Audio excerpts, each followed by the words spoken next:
Hi friends, நேற்று அசம்பிளியில் நம்ம CM Vijay Annapoorani super 6 ஸ்கீமை இம்ப்ளிமெண்ட் பண்ணுறாரு. அதில் அவர் என்ன சொல்றாருன்னா, வருஷத்துக்கு 3 சிலிண்டர் கொடுக்கறதா சொல்றாரு. ஆனா அவர் தேர்தலுக்கு முன்னாடி வேற என்னமோ சொல்லியிருந்தாரு. அது என்னன்னு பார்த்துட்டு வாங்க. இந்த அன்னபூரணி சூப்பர் 6 திட்டம், இத்திட்டத்தின்படி ஒவ்வொரு குடும்பத்திற்கும் வருடத்திற்கு 6 கேஸ் சிலிண்டர்கள் கட்டணமின்றி வழங்கப்படும். அந்த ஸ்கீமோட பேரே அன்னபூர்ணி சூப்பர் 6. அப்ப வருஷத்துக்கு 6 சிலிண்டர் கொடுக்கணும். அதனால தான் சூப்பர் 6ன்னு பேரே வச்சிருக்கீங்க. அப்போ 6 சிலிண்டர் கொடுக்காம இப்போ வந்துட்டு 3 சிலிண்டர் தான் கொடுப்பாராம். அதுவும் 3 சிலிண்டராக கொடுக்க மாட்டாங்களாம். அந்த சிலிண்டருக்கு நம்ம காசு கொடுத்து வாங்கிடுவோமா, அதுக்கப்புறம் இவங்க அந்த கேஸ் கம்பெனி கிட்ட பில் எல்லாம் வாங்கி நம்ம அக்கௌண்ட்டை தேடி வெரிஃபை பண்ணி அந்த அக்கௌண்ட்டுக்கு கேஷை டெபாசிட் பண்ணுவாங்களாம்.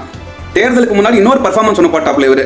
அது என்னன்னா, மற்ற கட்சி மாதிரி நாங்கள் வாய்க்கு வந்த வாக்குறுதி அள்ளி வீச மாட்டோம், எது நடைமுறைக்கு சாத்தியமோ அதை தான் சொல்லுவா இந்த விஜய். சொன்னது மட்டும்தான் இந்த விஜய் செய்வான். வருஷத்துக்கு எல்லா குடும்பத்துக்கும் 6 சிலிண்டர் இந்த விஜய் கொடுப்பான் அப்படின்னு சொன்னது இவர் தான். அப்போ 6 சிலிண்டர் வாக்குறுதி கொடுத்தது உங்களுக்கு நடைமுறைக்கு சாத்தியமா இருந்துச்சு. இன்னைக்கு ஏன் சாத்தியமா இல்லை?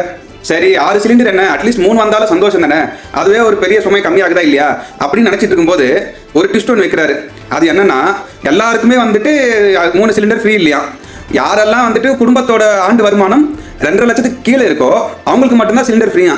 இது எங்கேயோ நீங்க கேட்ட மாதிரி இல்லை.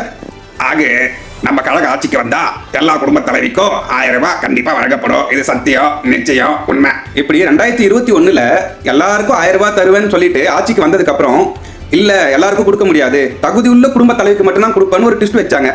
அதை பார்த்துட்டு தான் விஜய் 2026 தேர்தலுக்கு என்ன சொல்றாருன்னா, அவங்கள மாதிரி நான் மோசமானவெல்லாம் கிடையாது, நான் யோக்கியன், ஒரு வாட்டி முடிவு பண்ணிட்டேன்னா என் பேச்சு நானே கேட்க மாட்டேன், நான் சொன்னதை தான் செய்வேன் அப்படின்ட்டுன்னு இவர் சொல்றாரு.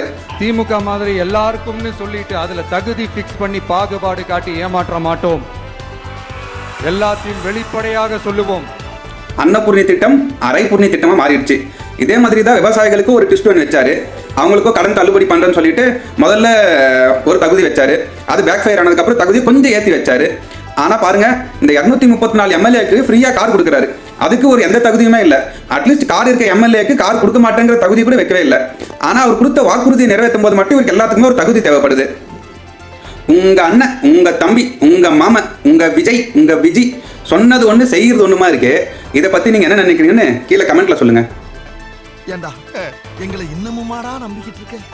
எங்க பேசிக்கிட்ட பார்த்தாவே உனக்கு தெரிய வேணாமா அவங்க தருவாங்களா தரமாட்டாங்களான்னு? இன்னும் பச்சை புள்ளையா இருக்கேடா.